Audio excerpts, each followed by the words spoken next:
Hello, can you hear me? Yes. Okay, so I'm a bit intimidated, I have to say, because I come from Italy, and over there they don't let women speak in churches. I'm very thankful to that priest that gave the keys and let me have this crazy adventure of speaking in the church. And first of all, I would like to bring you the greetings from Diogo. Diogo was supposed to speak here on behalf of Boom as the producer of the Boom Festival, but because of a problem he had in his family, he couldn't be here, and so I'm substituting him, but he wishes to send you all his warm greetings, and he's here with us in spirit right now. And I would like to start honoring the connection between Boom Festival and Ruigoord, because this is where Diogo lived a few years of his life when he was a teenager. He met the Amsterdam Balloon Company in Goa, and then he moved here for some time, and he's proud to say that this is where he learned about event production. And particularly, he says that Rudolf, who is also a father figure for him, is the one that taught him about event production. So in a way, Rudolf from Ruigoord is the grandfather of the Boom Festival. And this is the place where Diogo learned about the multidimensionality of event production. So Boom was founded in 1997, and I would like to mention another person from Ruigoord that helped at the beginning. His name is Alf. He's the son of Hans Blom, and he's, together with Diogo, he started and he helped Diogo with doing the graphics, doing the logo, doing the flyers, and this is a very important aspect of event production. So already from the beginning, another person from Ruigoord was very important for Boom. So Boom started as a trance party with a traditional classic trance party structure with a dance floor, a chill out, and the flea market and the restaurants area. And it started with the intention to create a gathering of the tribes and a place where all the travelers would meet again in Europe after traveling all over the world. And so it started already really well. The vibe of the first edition was amazing. Somehow the original Goa vibe was transferred in Portugal, and it worked really well. 3,500 lucky people went to the first edition, and it was such a success that from then on, it was like a seed was planted, and from then on it just kept on growing and growing. In 1998, the production realized that to make the festival also physically and emotionally sustainable for themselves, they needed to do it every 2 years. So, after the first 2 editions, which took place in Zambujeira do Mar, in the middle of Portugal, Boom moved to another location on the lake of Idanha Anova, where it still is. So until 2008, it was on one side of the lake, and in 2010 it moved to another side of the lake, where it still is. And so during these 15 years of history, Boom went from having 3,500 people to having 35,000 people. So it grew 10 times bigger.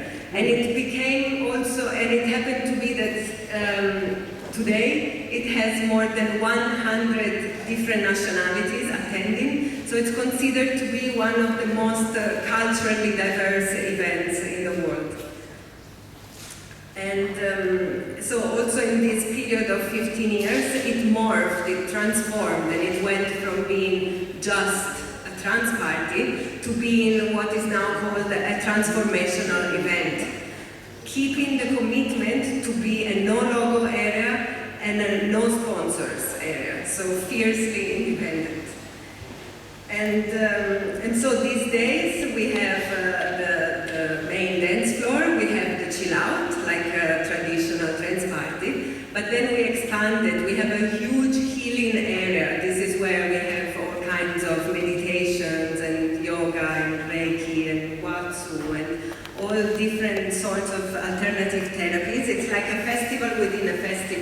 5 big domes. And then we have another stage for electronic music that is not trance music, for other styles of electronic music, because Boom is starting to be, it's already an inclusive festival. It's not only for the trancers and the travelers, but really for as many people as possible. In fact, we also have another area called the Sacred Fire, which is only for acoustic music. And this is also where the Rainbow family can feel at home. Then there is the Liminal Village. This is the area where I work, and it's the cultural area where we have conferences and discussion panels and presentations.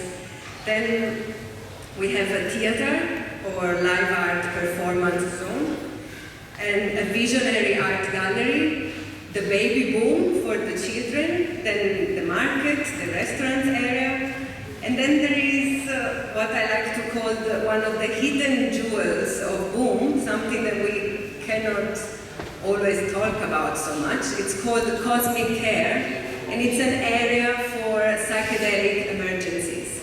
So if someone is having a hard time after an intense or during an intense psychedelic experience, we have an area full of amazingly dedicated people, volunteers, therapists, psychologists, being there to help, and also to do research on the side. So this is a very special area because it has different aims, and it's also an amazing place for many psychedelic researchers to do their research. And a pioneering project in harm reduction. I was now in a conference in London about psychedelic consciousness, and now these special places in festivals are starting to pop up in many different festivals, and I'm very happy about this. And I was really happy to hear that Cosmic Care in Boom was the pioneering project, and all the other areas, similar areas in other festivals are modeled starting from that pioneering model. So Boom is often called the mothership, or the pioneer, or the one setting the standards worldwide. And in particular, I would like to mention that Boom sets standards worldwide in terms of sustainability, ecology sustainability. So, for example, we have 100% compost toilets for 30,000 people. 100% compost toilets. And I think this is culture. This is a form of culture. We have 100% water recycled on site, purified on site, using the principle, grey water. So water from the restaurants, water from the showers. This is 100% purified on site using the principle of permaculture, so using plants, the roots of plants. Then many other initiatives. We have vegetable oil to run the generators. We have recycle and reuse policies, of course, with all the material that we have. We do eco-building. We build everything starting from earth or straw or bamboo. We have amazing bamboo structures. So Boom is so advanced in this area that has been chosen by the United Nations as the Music and Environment Stakeholder for Initiative Partner. And it has won for 3 times in a row the Greener Festival Award in the category Outstanding. So it's very good to be here to speak about Boom, because so many good things come from this festival. So I would like to mention a bit of what is the future of this project. What are the next challenges? And I think they are in the area of visualizing, of envisioning what is the next step. So Boom is like a living creature, it morphs, and so it's really a challenge for the production to serve this wave of change and to understand where the Boom is going. And so the projects for the future, we would like to buy the land, we would like to be stable, not temporary autonomous zone or art or culture zone, but to be stable. The land is very beautiful. There is no harbor that's going to be built next to it. It's in the middle of nowhere in Portugal. It's very safe. And it has a beautiful lake. So even if it's quite hot and dry, it's really a paradise with this lake, with the light reflecting on it. It can be a paradise for a lot of people. So we have a project to buy the land with a crowdfunding initiative. So using this website like Kickstarter or Indiegogo so that everyone can buy a piece of the land and everybody can be a participant in this big ambitious project of buying the land. The problem is that the owner of the land is a big family from Portugal with many brothers and sisters and cousins, and it's not so easy to put them all agreeing together. And they keep on rising the price. Every year they rise the price. So we are trying to find a way that is fast enough so that the land doesn't already cost 10 million euros or something like this. We are still a bit below 1 million euros. And we are putting together the energies to start the campaign to buy it. And then another project we have is that in the leap year, so in the year when Boom is not happening, we would like to make a 3-month event called the Boom Live-In. And this would give the possibility for people to come and stay longer than a week, because Boom lasts 7 days, but not in the same kind of environment, not like a festival, to have a 3-month event that is more like an educational event, where people can come and learn different ways of living, different techniques and permaculture, and they can have ceremonies and full moon nights and dances also, of course. But to have this possibility that one could stay 2 weeks or 1 month or 2 months. So this is another plan that we have. What we are struggling with in order to reach our goals is what already many people have mentioned, the legalization of the festival. Of course we are legal, otherwise Boom wouldn't happen. We have a squad of lawyers that are fighting against the jungle of rules that we have to obey. It's incredible how many rules, so detailed. We have to really bend in a way. And this is a lot of work and a lot of energy that goes every year in trying to make everything super strict. Because, you know, we work with artists, all kinds of crazy people from all over the world. Some people don't even have a name. And they have to have a contract with an address and all of this. It's really a challenge. And so also one of our challenges is to keep Boom alternative, because the globalization is a standardization. So what does it mean to be alternative in this world? And of course the financial issue is a big challenge, being without sponsors and being sustainable. A lot of money goes into the sustainability issues. So a lot of people think that the Boom production are all millionaires. It's not true. Actually, we are not even in green, we are in red. And so the financial point is always a big challenge. And then, yeah, in general, a big challenge, I think, for all these different cultural spaces is to keep up with the fast pace of the times. Because this is a time of unexpected possibilities and of also unexpected potential. So it's always like running after time so that we can be on top, and so we can provide a space where the youth can feel at home. The youth that often is like coming from a different galaxy than the time when the founders of the project founded the project. So to keep together these different generations and to create a space where everybody feels at home. So this is my presentation, and I would like to close now with a little bit of documentary that was just released on the solstice. It's called Alchemy of Spirit, and it's a documentary about the Boom Festival. And we will see Diogo, so it would be like having him here, describing the magic of the dance floor, which is one of the key, of the core points of coming to Boom, to feel the magic of the dance floor.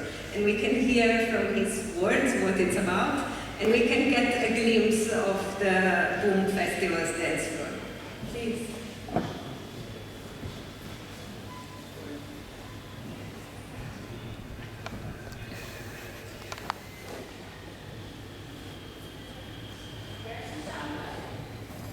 We need the sound. Yeah, this here. Where's the technician?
with explanations about the areas and all the initiatives. Come to me if you want one.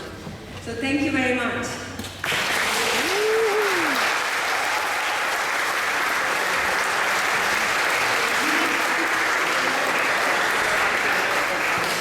I suppose there are some questions. Do you like some water? Yeah. Is there somebody who can bring a glass of water? Yeah, okay. Questions?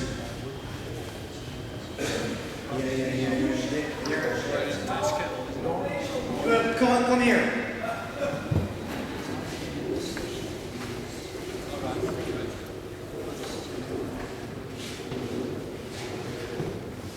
Rolf, take the mic. I was in 1987. Wait a moment. Wait a moment.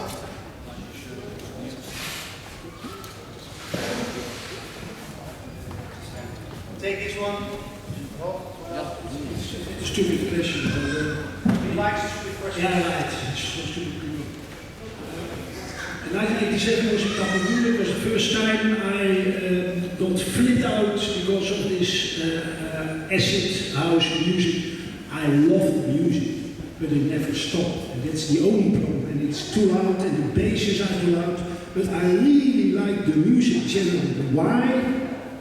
Please, lady, Gia, how is your opinion about the people? There was, some years ago, one of the last big land duels.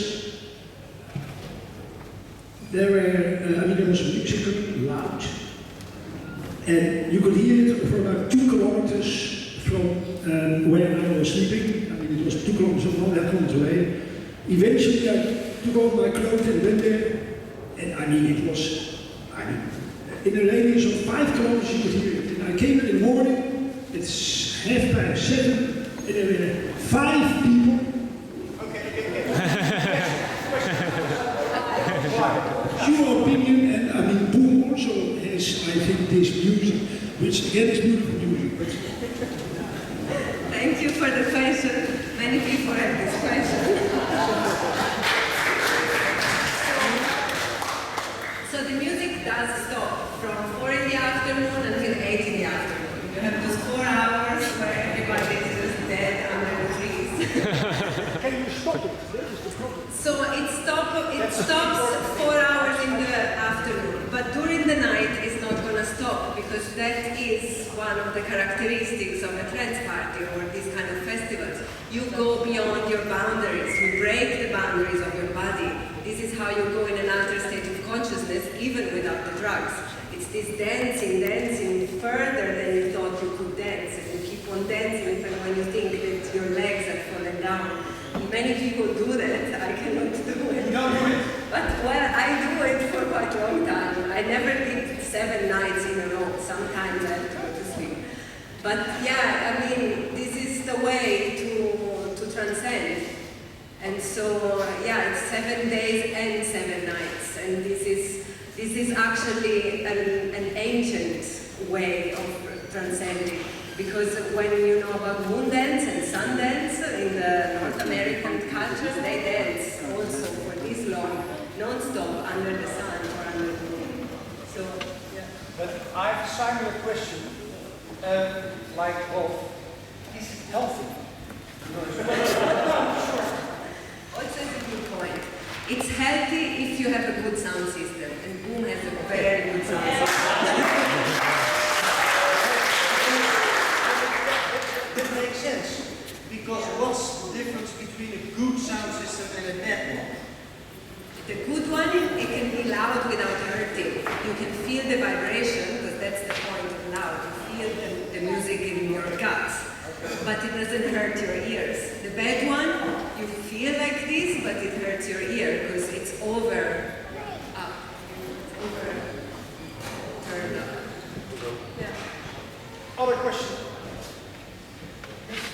Yeah. You are in special like yours there. I think it works. Yeah. Well, wait, 1 second. Yeah? Yeah, it does work. I'd like to ask you a question. I'd like to ask you something about the concept of autonomy. That's why we're here to learn more about this concept. And you started your presentation about telling us about the autonomy of the whole Boom Festival. But in the end, you were also speaking about all the regulations you have. So there must be a moment when the autonomy and how you call it, the straight society, let's call it the system, the autonomy and the system has to work together. I'd like to ask you if you have kind of a policy in the Boom Festival, or are you just abiding to anything the system asks of you? Well, we have to have a compromise to exist, unless we go to another planet. So the autonomy, where we stick to being fully autonomous, is where we don't take sponsorship. So all the money that we use is the money of the tickets and of the bars. And this is our own money. It's not money that we get from an outsider that put his logo there as a sponsor. And then we have to compromise with the rules, because if we don't comply to the rules of the system, they shut us down. But also the system has to compromise with us. Because, for example, the harm reduction policies, the cosmic care that I was talking about, it's a compromise that the system uses towards us. We know that you guys do drugs, and actually you shouldn't even do them according to the laws. But we will still tolerate that you have harm reduction places where you teach people what drugs are, where you test the drugs. This is very special in Portugal. I don't think here or in Germany or even in Italy, it's not possible to have testing facilities in the festival. And so we compromise, they compromise, and I think this is the way of the future, to find a common platform somewhere. Well, at festivals, Michael, take the mic. At festivals, Michael, take the mic. It's a new pop song. Michael, Well, up until not so very long ago, we had government officials who would tell you whether your MDMA was good or not. So we do have some. Here in Holland. Not anymore. It doesn't happen anymore. Yeah, they've all been kicked out. Okay, thank you. Yeah. Maybe I add a little something concerning the final statement. In a definition of free cultural areas, if we define them as light islands, my wish is that these islands will have big, broad, well-lit and beautiful bridges, that there can be always a connection with the outside world. And we try not to create a separation between us and them, because actually it's a knowledge that comes from our psychedelic experiences, that we are all one, there's not us and them, and so that we use this knowledge to create special areas, but with a lot of connection, a lot of bridges, that there is no separation.